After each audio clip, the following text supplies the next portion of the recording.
ফ্যানটা বন্ধ করা লাগবে, তাছাড়া উড়ে যাচ্ছে। আমাদের প্রশ্ন আছে যে এই নিচের কোনটি সমার্থক শব্দ নয়, তার মানে কি? সমার্থক শব্দ নয় মানে কি? কি শব্দ? বিপরীতার্থক শব্দ নাকি? হ্যাঁ, সমার্থক শব্দ নয় মানে কি? বিপরীতার্থক শব্দ। ধর আমাদের হচ্ছে যে ছোট, ছোটর বিপরীত শব্দ বড়। যে ছোটর সাথে আছে গরু, গাধা, ছাগল, বড়। কোনটা সমার্থক শব্দ? বড় না, ওই যে সমার্থক শব্দ নয়। না, বোঝাতে পারলাম না আমি তোকে বললাম যে ধর আমাদের বলছে যে ছোট এর সমার্থক সমার্থক শব্দ নয়। এক নাম্বার আমরা দিলাম ছোট এর সমার্থক শব্দ নয় হচ্ছে যে এই অল্প। 2 নাম্বার হচ্ছে কম। 3 নাম্বার হচ্ছে বেশি। 4 নাম্বার হচ্ছে এই সামান্য। তাহলে ছোট এর সমার্থক শব্দ নাই কোনটা? বেশি। হ্যাঁ, বেশি। তাহলে ছোট এর সমার্থক শব্দ নেই। অল্পও ছোট এর সমার্থক শব্দ, কমও ছোট এর সমার্থক শব্দ, সামান্যও ছোট এর সমার্থক শব্দ, কিন্তু দিলাম কি বেশি। তাহলে এটা তাহলে কি শব্দ হয়ে গেল? কিন্তু বিপরীতার্থক শব্দ তো তোকে বলে নাই। এই মানুষের এই ভুলটার জন্য ঝামেলা। আমি যদি এরকম বলতে পারলাম যে ছোট এর সমার্থক, মনে কর যে আমি দিয়ে দিলাম যে সমার্থক শব্দ নয়, আমি একটা জিনিস মারিয়ে দিলাম অল্প। অল্প 2 নাম্বার হচ্ছে কম, 3 নাম্বার হচ্ছে গরু, আর 4 নাম্বার হচ্ছে সামান্য। তাহলে ছোট এর সমার্থক শব্দ নয় কোনটা? তাহলে তোকে যে মানুষ মনে করে যে সমার্থক শব্দ নাই মানে বিপরীতার্থক শব্দ। বিপরীতার্থক শব্দ হতেও পারে, নাও পারে। বিপরীতার্থক শব্দ ছোট না, বেশি না, বড়।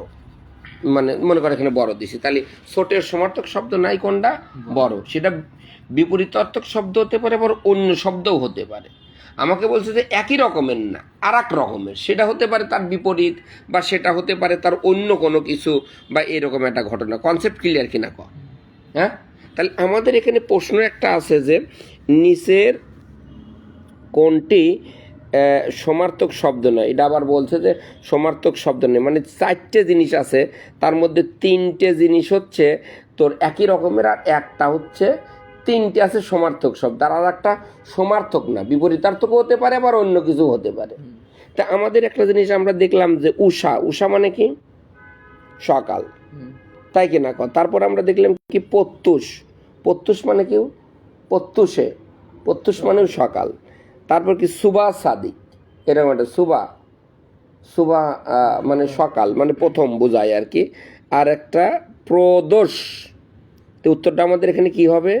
প্রদোষ, মানে প্রদোষ আলাদা অন্য কিছু, সেটা বিপরীতার্থক সমার্থক এইরকম বলে আমাদের কোনো কিছু নাই। তাহলে 2 নম্বরের উত্তর হচ্ছে আমাদের এই ঘ। ক্লিয়ার কিনা কর? তাহলে সমার্থক শব্দ নয় এইটার অর্থই মানে যে বিপরীতার্থক শব্দ ব্যাপারটা তা না। 3টে একই রকমের আছে আর একটা ভিন্ন রকমের। ক্লিয়ার? তারপরে আমরা হচ্ছে যে কি ফেয়ার ওয়েদার ফ্রেন্ডস এর কাছাকাছি বাংলা প্রবচন কি? ফেয়ার মানে কি? উজ্জ্বল মানে কি? ভালো। ওয়েদার মানে আবহাওয়া, ভালো আবহাওয়ার বন্ধু। ভালো আবহাওয়ার বন্ধু মানে যে বন্ধুটা ভালো আবহাওয়া, খুব ভালো, তখন তোর বন্ধুত্ব করতে আইসে যে দোস্ত চল যায় বেড়া আসি, চল যায় চিকেন ফ্রাই খাই আসি, আবহাওয়া ভালো দেখছে। কিন্তু বিপদের সময় মানে অনেক কনকনে শীত, তোর একটা জায়গায় খাওয়া লাগবে বা কোথায় যাওয়া লাগবে, সেই সময় সে আসে নাই। তাহলে যে বন্ধুটা আইছে সেটা ভালো সময়ে আইছে, কিন্তু তোর যখন বিপদ সেই সময় কিন্তু আসে নাই। তাহলে এর কাছাকাছি প্রবচনটা আমাদের কোনটা হতে পারে? তা আমাদের এখানে আছে যে দুধের মাছি একটা আছে। দুধের মাছি এটা আবার কীরকম? যে দুধের মাছি কখন আসে? যখন মাছি আসে যে দুধ থাকে তখনই তো আসে, নাকি অন্য সময় আসে? মাছিটা তো আর অন্য সময় এটা খালি মাছি থাকবে। দুধের মাছি মানে দুধ খাওয়ার জন্য মাছি আইছে। মাছিটা আইছে কি জন্য? ভাই আমি ওখানে যাই দুধ খাবো তাই আইছে। কিন্তু ওখানে ধর হচ্ছে যে একটা জিনিস কাঠ পরে রইলো, বা মনে করে যে একটা অন্য কিছু পরে রইলো, সেখানে তো তারা আসে না, সে খাওয়ার লোভে আইছে।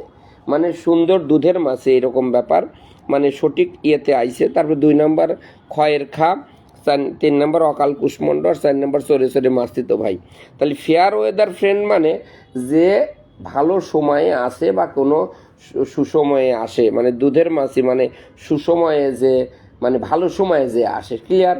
আর ক্ষয়ের খা বলে তোষামত করি, মানে করেন যে বদ যেটা কয় সেটা মানি না, এগুলোকে বলে ক্ষয়ের খা, মানে তোষামতকারী। তারপরে একটা জিনিস আছে অকাল কুষ্মাণ্ড, মানে অপদার্থ। অকাল কুষ্মাণ্ড মানে এটা কি? অপদার্থ, মানে সে কোনো কাজকর্ম করে না। আর চোরে চোরে মাস্তিতে ভাই একই স্বভাবের বোঝায় আর কি, মানে দুইজনে একই রকমের, মানে ও সিগারেট খায় ও সিগারেট খায়, চোরে চোরে মাস্তিতে ভাই। ও বলে যে তুই সিগারেট খাইছিস না? কয় না আমি দেখলাম। ও কয় রফিকের কাছে যায় শোনে, রফিকের কাছে কইছে কেন ও কি সিগারেট খায়? না, কারণ রফিকও সিগারেট খায় ও সিগারেট খায়, দুইজন একই রকমের, দুইজনের কথা বলে দিল যে না কেউ আমরা সিগারেট খাই না। এগুলোকে বলাই চোরে চোরে মাস্তিতো ভাই। কিন্তু আমাদের হচ্ছে যে ফেয়ার ওয়েদার ফ্রেন্ড, মানে আমরা বুঝি যে আমাদের দুধের মাসি, মানে সুসময়ের বন্ধু। ক্লিয়ার? তারপরে আমাদের হচ্ছে যে কোনটি, আমাদের প্রশ্ন আছে যে এখানে কোনটি অপপ্রয়োগের দৃষ্টান্ত? অপপ্রয়োগ মানে কি? অপপ্রয়োগের দৃষ্টান্ত মানে উদাহরণ। আচ্ছা, উপযুক্ত, মিথস্ক্রিয়া, একত্রিত, সব প্রাণ। তাহলে অপপ্রয়োগের হচ্ছে এই একত্রিত, মানে উপযুক্ত বিষয়ের আলোকে আমরা কোনো দরখাস্ত যখন লিখি যে উপযুক্ত মানে কি? এই দেখ এখানে আমাদের একটা জিনিস যদি বলি যে উপযুক্ত অন্তর্জয়স্যু কয়তয় উপযুক্ত মানে উক্ত, মানে উপরে যেটা লেখা আছে, ঠিক আছে, এইটাকে এক কথায় বলা হয় যে উপযুক্ত মানে উপযুক্ত বিষয়ের আলোকে আপনার সদয় অবগতির জন্য জানানো যাচ্ছে যে এই ওয়ার্ডটা হরহামেশে ব্যবহার হয়, তার মানে এইটা আমরা ব্যবহার করতে পারি, উপযুক্তটা সঠিক। ক্লিয়ার? অপপ্রয়োগ নাই, মানে প্রয়োগই আছে, এইভাবেই মানুষ ব্যবহার করা হয়, খারাপভাবে প্রয়োগ করা হয় না। অপপ্রয়োগ মানে আপনি সঠিক না, ভুল জিনিসটা আপনি প্রয়োগ করেন। তারপরে হচ্ছে যে আমরা মিথস্ক্রিয়া মানে বুঝিস? মিথস্ক্রিয়া, আমরা একটা ওয়ার্ড আছে এখানে মিথস্ক্রিয়া মানে মনে কর যে একটা মাঠে গরু আছে, ছাগল আছে, ভেড়া আছে, এদের মধ্যে একই সাথে তারা চলাচল করে, একজন আর একজনের সাথে মিথস্ক্রিয়া হয়, মানে ভাবের আদান প্রদান হয়। মনে কর যে কোনো একটা পিকনিকে গেল, আর এক দলও পিকনিকে গেল, এই দলের পিকনিকে করে ওরা একটা গান বাজাচ্ছে, ড্যান্স দিচ্ছে, আর এক দলের পিকনিকের লোকজন এসে বলে ফেললো যে চল যাই ওই এলাকায় যায়, ওরাও একটা সুন্দরবন, মনে কর যে খুলনা থেকে আইছে আর ওরা নাটোর থেকে আইছে, মনে কর দুই দল পিকনিক আইছে, খুলনার লোকজন একটা ডিজে গান বাজালো, নাটোরের লোক চল যাই ওই খুলনার লোকেদের সাথে আমরা গান টান বাজা শিখে, ড্যান্স দিয়ে শিখে, মানে একজন আর একজনের সাথে ভাবের আদান প্রদানকে বলে মিথস্ক্রিয়া। এই মিথস্ক্রিয়াটা আমাদের ব্যবহার করা হয়, এইটাও সঠিক, মানে মিথস্ক্রিয়াটা আমরা ব্যবহার করি যে কোনটা অপপ্রয়োগ? মিথস্ক্রিয়া। কিন্তু একত্রিত ব্যবহার হয় না, আর একত্রিত হয় না, একত্র করলাম। তাহলে এই জায়গায় একটা একত্রিত ব্যবহার করে, ভুলভাবে ব্যবহার করে, একত্রিত ব্যবহার করে, ধর এখানে একত্রিত ব্যবহার করে মানুষ ভুলভাবে। যেমন হচ্ছে যে তোর হচ্ছে যে বলে না যে পুরান চাল ভাতে বাড়ে। আচ্ছা দেখ, তোকে আমি একটা জিনিস ভুল প্রয়োগ বা অপপ্রয়োগের একটা জিনিস তোকে বলে দিই। মানুষ তো বলে যে পুরান চাল ভাতে বাড়ে, মানুষ এটা বলে কি যে পুরান চাল ভাতে বাড়ে, পুরান চাল ভাতে বাড়ে জিনিসটা তো সঠিক না, মানুষ ভুলভাবেই মানুষ অভ্যস্ত হয়ে গেছে। এটা হবে যে পুরান চালে, মানে পুরান যদি চাল হয়, চালটা যদি পুরান হয় তাহলে ভাত বাড়ে, ভাতে বাড়ে হবে না। তাহলে এই যে আমরা ভাতেটা, আমরা হরহামেশাটা আমরা মিথ্যাটা বা খারাপটা প্রয়োগ করি। ক্লিয়ার কিনা কয়া? তা আমাদের বলছে যে কোনটি অপপ্রয়োগের দৃষ্টান্ত? আমাদের উপযুক্তটা ব্যবহার করি, আমরা মিথস্ক্রিয়াটা আমরা ব্যবহার করি, আমরা এই যে সব প্রাণ মানে প্রাণ সহ, মানে প্রাণের সহিত, সব প্রাণ মানে প্রাণের থাকে, যার সাথে প্রাণ আছে, সব প্রাণ, ওটাও ব্যবহার করি, কিন্তু আমাদের একত্রিত ব্যবহার করি না, আমরা ব্যবহার করি হচ্ছে একত্র। ক্লিয়ার কিনা কম? Concept clear? মানে আমরা হরহামেশা এইটা ব্যবহার করি, কিন্তু এটা ভুল। আমাদের হওয়া লাগবে একত্র, তাদেরকে একত্র করলাম, কিন্তু আমরা বলি যে সবসময় বলি যে তাদেরকে একত্রিত করলাম। এই হচ্ছে মানে প্রশ্নটা হচ্ছে যে আপনি এমন একটা ওয়ার্ড, যে ওয়ার্ডটা আমরা হরহামেশা ভুলভাবে প্রয়োগ করি, সেটা কোনটা? সেটা হচ্ছে একত্রিত। ক্লিয়ার? আসল সঠিকটা এটা হওয়ার কথা ছিল একত্র। Concept clear? আচ্ছা, তারপরে আমাদের হচ্ছে যে এটা আসলো, আমাদের এই 8 নাম্বার আসলো যে নিচের কোনটি অপপ্রয়োগের দৃষ্টান্ত নয়? মানে কি প্রশ্নটা কি তুই বুঝলু? অপপ্রয়োগের দৃষ্টান্ত না মানে ভালোটা প্রয়োগ হয়েছে। তাহলে এমন কিছু আছে যে অনেকগুলো জিনিসের মধ্যে একটা ভালো প্রয়োগ আছে আর অন্যগুলা খারাপ প্রয়োগ আছে। তো এখানে ভালো প্রয়োগ কোনটা আর কি, মানে প্রশ্নটা কি বুঝছিস কিনা? মানে প্রশ্নটাই মানুষ বুঝতে পারে না যে নিচের কোন শব্দটি অপপ্রয়োগের দৃষ্টান্ত নয়। যখন তোর পরীক্ষায় কোনো নয়বাচক জিনিস আসবি তাহলে তুই খাতার উপরে বলবি যে নিচের কোন শব্দটি অপপ্রয়োগের দৃষ্টান্ত নয়, মানে নিচের কোন শব্দটি ভালোভাবে প্রয়োগ আছে। এই প্রশ্নের উপর দাগ দিয়ে টান দিয়ে কাটিয়ে এখানে অপপ্রয়োগের দৃষ্টান্ত নয় মানে ভালো প্রয়োগ, নিচের কোনটি ভালো প্রয়োগ আছে। আমি এরকম ব্যাপার ভালো প্রয়োগ আছে। কোনো জিনিসের নয় জিনিসটা থাকলে এইটা উত্তরটা বের করাটা কঠিন। তাহলে নিচের কোনটার প্রয়োগটা ভালো আছে? এই যে বাহুল্যতা, এটা ভুল, খারাপ প্রয়োগ, বাহুল্য হবে। এবার বুঝছিস? তারপরে শুধুমাত্র শুধু মানে শুধুমাত্র, এটাও খারাপ প্রয়োগ। অশ্রু মানেও জল, অশ্রু মানেও জল, ঠিক আছে। এটা আমাদের হয়তোই মাত্র বলবো, মাত্র আসলাম, অথবা বললি শুধু আসলাম, কিন্তু আমরা ভরামসে ভুল করি, শুধুমাত্র দুটাকে একইটা বলে ফেলি, ওটা ভুল। অশ্রু জল, অশ্রু তো জল, আবার জল জল দুটো একসাথে, এটাও ভুল। বাহুল্যতা, এটাও ভুল হবে, হচ্ছে বাহুল্য, কিন্তু সঠিকটা হচ্ছে নির্দোষ, এটা আমরা সঠিক, মানে লোকটি নির্দোষ, এটা এইটাই ভালো ওয়ার্ড, ঠিক আছে। আর অন্যগুলা ভুল ওয়ার্ড। তাহলে নিচে কোনটি অপপ্রয়োগের দৃষ্টান্ত নয় মানে নিচের কোনটি আমাদের ভুল করা আছে, ঠিক আছে ব্যাপারটা। নিচের কোনটি অপপ্রয়োগের দৃষ্টান্ত নয় মানে নিচের কোনটি ভালোভাবে প্রয়োগ করা আছে। Concept clear? আচ্ছা, আমাদের এটা গেল। তারপরে আমাদের এই প্রশ্নটা আসলো যে স্মৃতিসৌধ শব্দের প্রমিত উচ্চারণ।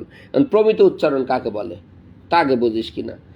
আমরা যে সবসময় হামেশা আমরা অনেকগুলো এই যে এইটা সঠিক উচ্চারণ, এইটা ঠিক না, এইটা ভুল, এটা কে বলছে? এটা বাংলা একাডেমি নামক আমাদের একটা সংস্থা আছে, একটা একাডেমি আছে, মানে সরকারি একটা সংগঠন আছে বা সরকারি একটা প্রতিষ্ঠান আছে, সেটাকে বলে বাংলা একাডেমি। এই বাংলা একাডেমির কাজ হচ্ছে বাংলা ভাষাকে রক্ষা করা।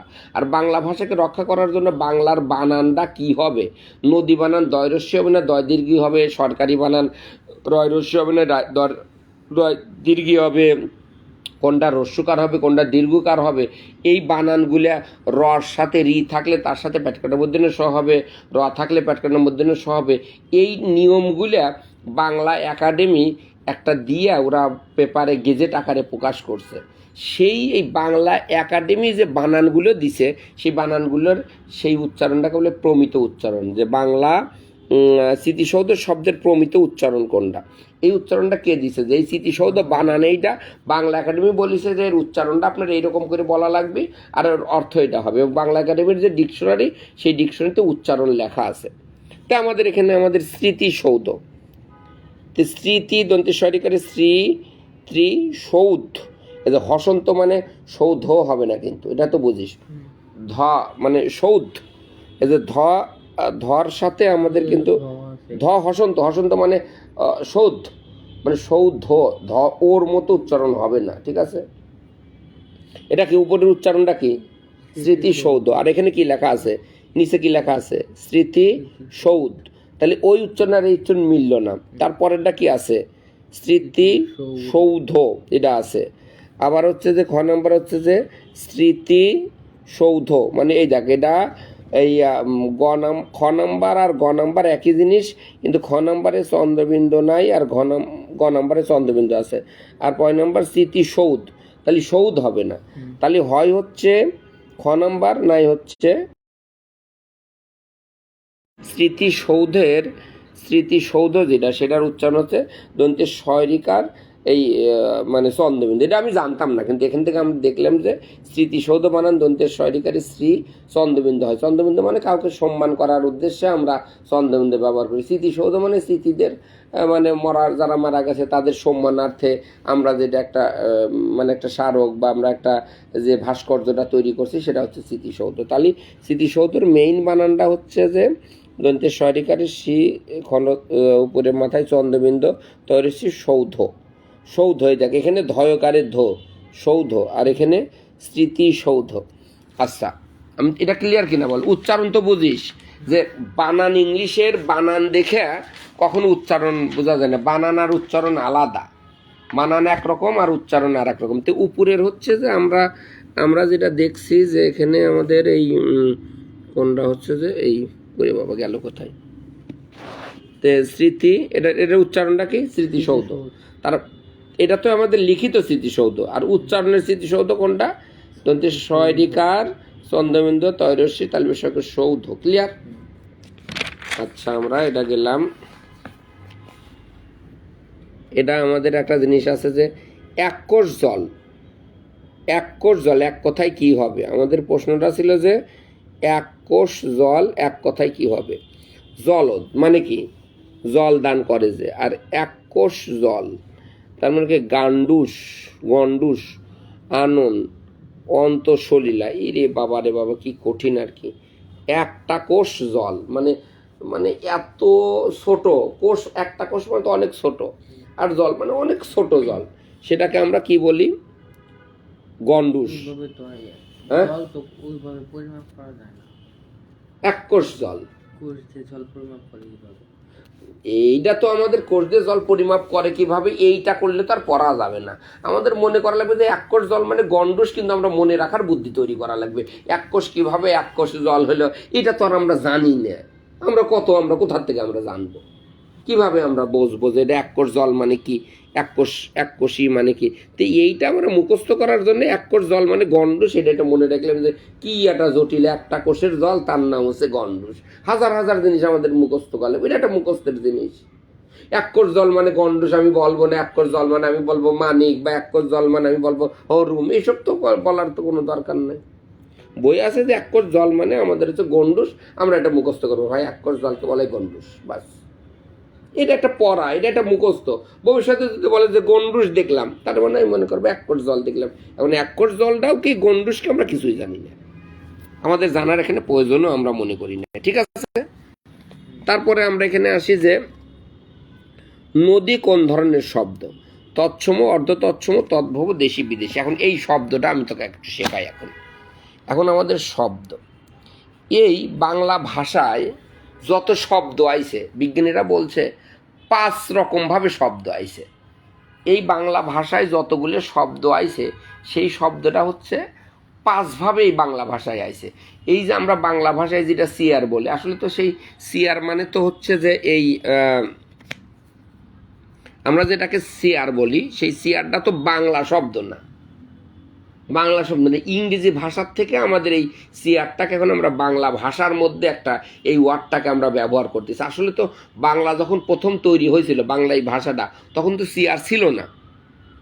তাহলে আমাদের চেয়ার ছিল না, না থাকার কারণে কিন্তু আমরা চেয়ার ওয়ার্ডটা বাংলা ভাষায় ব্যবহার করতেছি। আমাদের ছিল না, টেবিল ছিল না, আমরা ওইটাকে বাংলা ভাষার একটা শব্দ বানিয়ে নিছি, টেবিল দিয়ে। আমরা টেবিলের উপর বই রাখি। এখন এই টেবিলটা বাংলার শব্দ, কিন্তু এটার অরিজিন তো বাংলা থেকে আসে নাই। তারপরে আনারস, এই আনারসটা যেটা ব্যবহার করি, এটা বাংলাও না, এটা ইংরেজিও না, এটা হচ্ছে পর্তুগিজ ভাষাটা। যারা এই দেশে আইছিল, এই দেশে হচ্ছে যে পর্তুগিজরা এই দেশে ব্যবসা করতে আসিয়া, এই পর্তুগিজরা এখানে অনেক ব্যবসা বাণিজ্য করে তাদের কিছু শব্দ এখানে, আমাদের সেই শব্দগুলোকে আমরা বাংলা ভাষার শব্দ হিসাবে আমি মানছি। তো আমাদের বাংলা ভাষায় যত শব্দ আইছে, সেই শব্দগুলোকে বিজ্ঞানীরা 5 ভাগে ভাগ করছে। বাংলা ভাষার একটা শব্দ আইছে যে তৎসম শব্দ, মনে কর যে তৎসম শব্দ, এটা আছে। 2 নম্বর অর্ধ তৎসম শব্দ, শব্দ। ক্লিয়ার? তারপর 3 নম্বর হচ্ছে তদ্ভব শব্দ, 4 নম্বর হচ্ছে দেশি শব্দ, আর হচ্ছে 5 নম্বর হচ্ছে বিদেশি শব্দ। ক্লিয়ার? এই 5 তৎসম শব্দ মানে কি? তৎ মানে তার, আর সম মানে সমান। তার সমান কার সমান? সংস্কৃতর সমান। কারণ বাংলা ভাষা তো আগে সংস্কৃত ভাষাই ছিল, তারপরে সেটা কিছুটা সংস্কৃত ভাষার থেকে একটু চেঞ্জ হয়েছে, প্রাকৃত ভাষা হয়েছে, সেখান থেকে আসছে বাংলা ভাষা। তাহলে বাংলা ভাষার মেইন অরিজিন কিন্তু সংস্কৃত শব্দ। তাহলে যে শব্দগুলো সরাসরি সংস্কৃত ভাষার থেকে বাংলা ভাষায় আইছে, সেই শব্দগুলোকে বলা হয় তৎসম শব্দ। এটাকে মনে থাকবে। তৎসম শব্দ মানে মূলত কি শব্দ? সংস্কৃত শব্দ। আর যেমন চন্দ্র, এই চন্দ্র হচ্ছে সরাসরি সংস্কৃত শব্দ। অর্ধ তৎসম শব্দ মানে ঠিক সংস্কৃত শব্দ, একটু বিকৃত হয়ে আইছে, যেমন চদ্দ। চদ্দ, চদ্দ মানেও এটা অর্ধ তৎসম শব্দ, মানে সংস্কৃত শব্দ কিন্তু একটু ব্যতিক্রম হয়, একটু চেঞ্জ হয় আমাদের আইসে, সেটাকে বলে অর্ধ তৎসম শব্দ। আর তদ্ভব শব্দ মানে সংস্কৃত শব্দ থেকে সম্পূর্ণ চেঞ্জ হয়ে আইছে, সেটা হচ্ছে চাঁদ। তাহলে চাঁদ বলার আগে চাঁদের প্রথমটা যেটা চাঁদের শব্দটা সরাসরি আইছে, আমরা সেটাকে বলে তৎসম শব্দ। কিছু বিকৃত হয়, কিছু কিছু ওয়ার্ড বিকৃত হয়ে আইছে, সেটা একটু চেঞ্জ হয়ে আছে, সেটা হচ্ছে অর্ধ তৎসম। আর কিছু কিছু সংস্কৃত শব্দ পুরোটা চেঞ্জ হয় বাংলা ভাষায় আইছে, সেগুলোকে বলে তদ্ভব শব্দ। তাহলে তৎসম, অর্ধ তৎসম, তদ্ভব, এই তিনটেই সংস্কৃত হয়, সংস্কৃত থেকে ডাইরেক্ট অথবা একটু চেঞ্জ হয়, একটু পুরোপুরি চেঞ্জ হয়। তাহলে তৎসম শব্দ মানে কি? সংস্কৃত শব্দ। অর্ধ তৎসম শব্দ মানে সংস্কৃততে একটু চেঞ্জ হয়, একটু চেঞ্জ হয়েছে। তদ্ভব শব্দ মানে পুরোপুরি চেঞ্জ।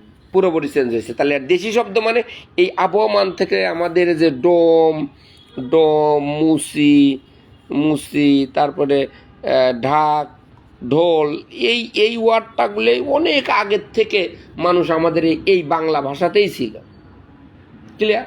আর বিদেশি শব্দ তো তুই জানিসই যে চেয়ার, টেবিল, এইগুলো বিদেশি, কোনোটা ইংরেজি থেকে আইছে, তারপরে হচ্ছে যে আনারস বা কোনো পর্তুগিজ থেকে আইছে, বিদেশ থেকে আইসে এখন বাংলা ভাষায় আইছে।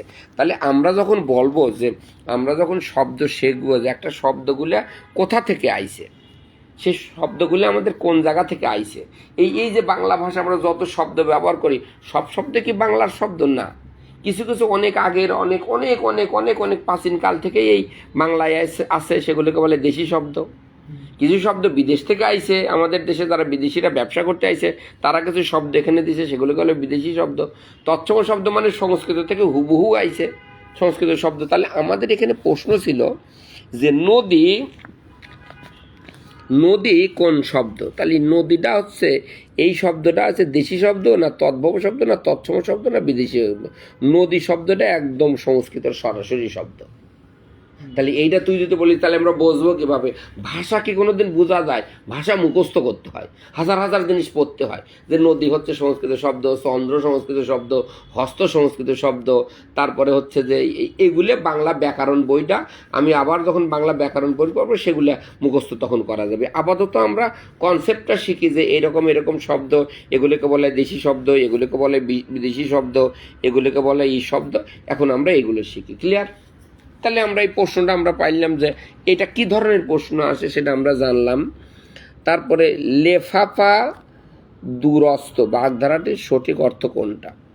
এই দেখ, এটা তো আরও হচ্ছে যে লেফাফা দূরস্থ, এটাকে অসংযম। অসংযম মানে কি?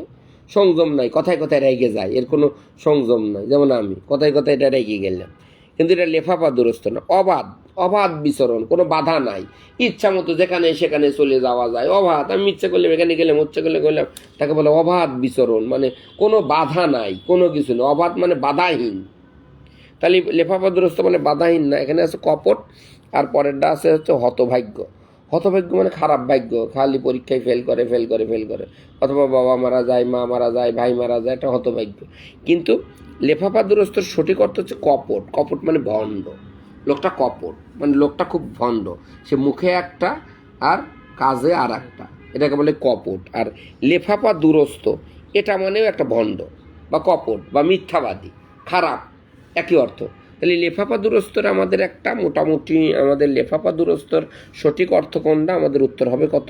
কপট। ক্লিয়ার? মর্মে বেদনা দেয় যা, বাক্যের সঠিক সংকোচন। বাক্য সংকোচন, বাক্য সংকোচন তো বুঝিস, অনেকগুলো বড় বড় লেখা একটা ছোট করে এক কথায় প্রকাশ করা হয়েছে, সমাসের মতো, মনে থাকবি। বাক্য সংকোচনটা অনেকটা সমাস, যে বড় বড় লেখা ছিল তাকে ছোট ছোট লেখায় পরিণত করছে। তো আমাদের বলছে যে মর্মে বেদনা দেয় যা। মর্মে মানে কি? মর্ম, মরমি আতলি, মর্ম মানে অন্তর, অন্তর মানে আত্মা।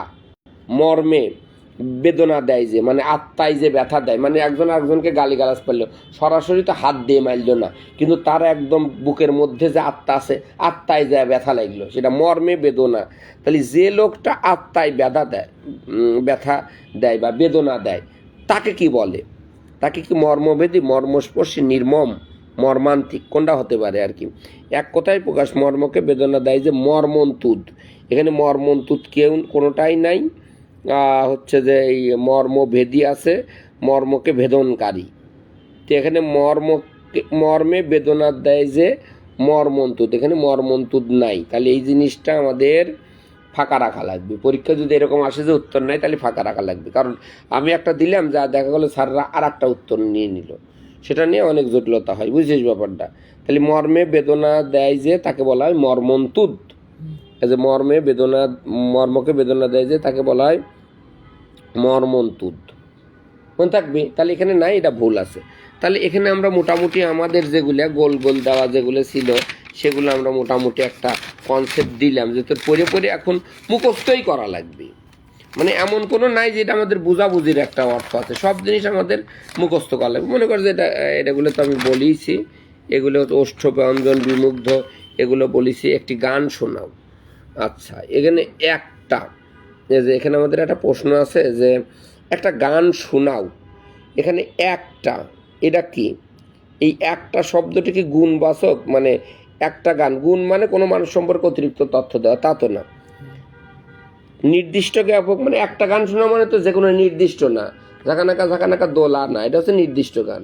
বা আমার বাড়ির কাছে নির্দিষ্ট, কিন্তু একটা গান শোনাও তাহলে এটা পরিমাণও না, এটা কি অনির্দিষ্টতা বোঝায়। আসলে এইটা তুই বুঝবো কিভাবে যে এটা হচ্ছে যে একটা গান শোনাবে, এই একটা শব্দটা কি গুণবাচক নাকি নির্দিষ্টতা জ্ঞাপক নাকি পরিমাণবাচক নাকি অনির্দিষ্টতা জ্ঞাপক, কিভাবে বুঝলো?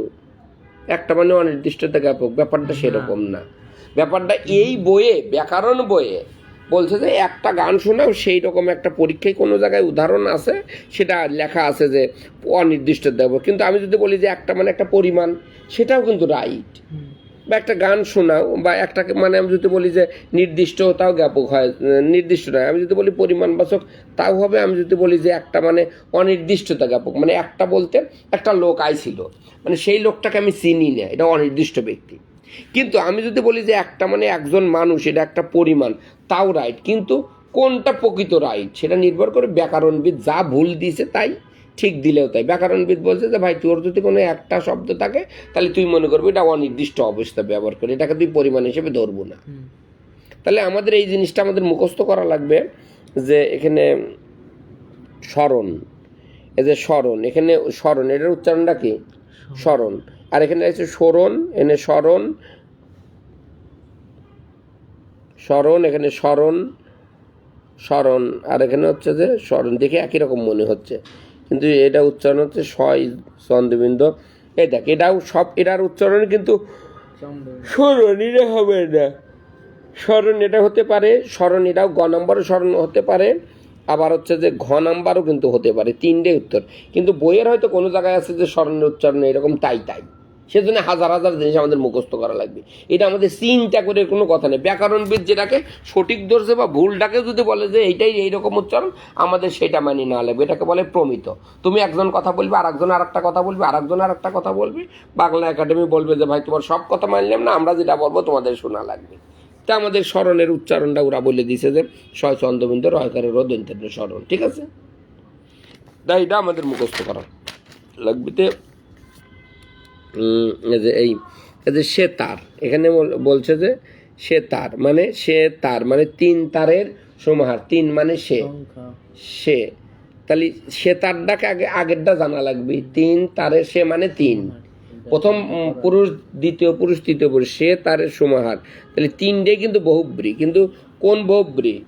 সে মানে তিন, তিন মানে সংখ্যাবাচক বহুব্রী, সংখ্যাবাচক বহুব্রী। তাহলে আমরা মোটামুটি এখানে একটা জিনিস বললাম যে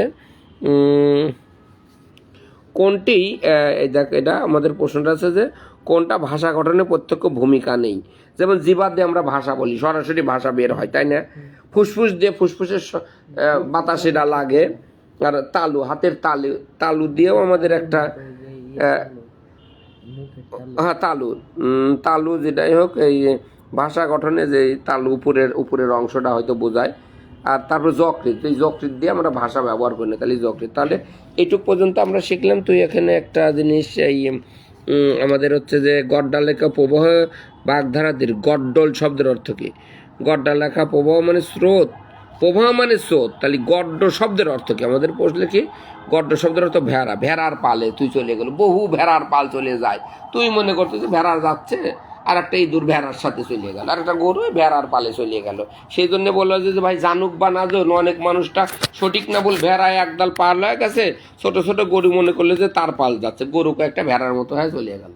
এটাকে বলে গড্ডালিকা প্রবাহ, মানে ভেড়ারা যাচ্ছে, সবাই ভেড়ার সাথে ভেড়া হয়ে যাচ্ছে আর কি।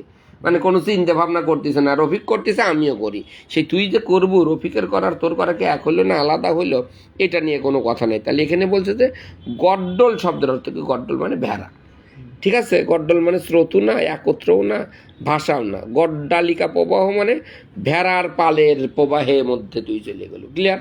তাহলে আমরা এগুলো মুখস্থ করব, মুখস্থ করে করে যে একটা শেখালাম যে শব্দ 5 ভাগে আইছে, এই যে সমাস এইভাবে আইছে, ধীরে ধীরে এগুলো মাথার মধ্যে কনসেপ্টটা ধীরে ধীরে নিলে আস্তে আস্তে সব জিনিসগুলো ক্লিয়ার হবে। ঠিক আছে? তাহলে রাখলাম।